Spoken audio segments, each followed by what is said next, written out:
How's it going, everyone? So the Packers are restructuring one of their star players in Xavier McKinney.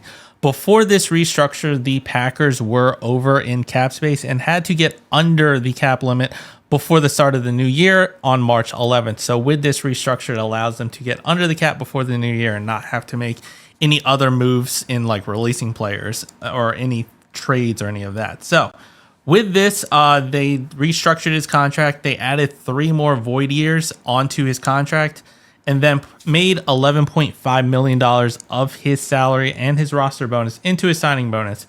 Doing this allowed them to create pretty much $9.2 million in cap space for the 2026 season, and they're sitting at about $4 million, just a little bit over $4 million in cap room.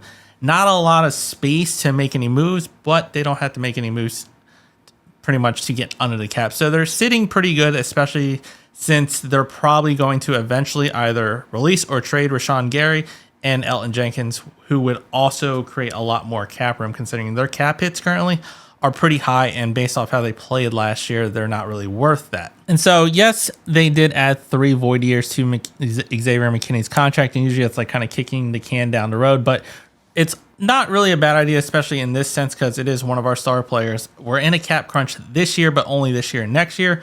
We have a bit of cap room, currently sitting at $16.15 million in free cap room next year as it currently stands, before any possible extensions that the Packers, of course, might do with like Tucker Kraft or Devontae Wyatt, and of course, also if we trade or release any players.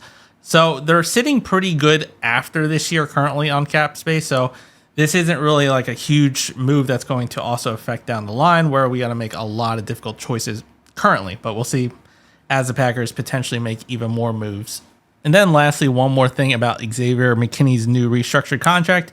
He's accounting for pretty much $9.7 million as a cap hit this year, and then next year in the final year, he will account as a $24.8 million cap hit. So it's a pretty big number, but come next year, especially if he's still playing the way he's playing, expect him to most likely get extended to help lower that contract or that cap hit. So this is kind of a way to, like, once again, shift the cap hit to the future and probably extend him to where it really won't hurt us and we're not really bloating up a year for one player and his cap hit.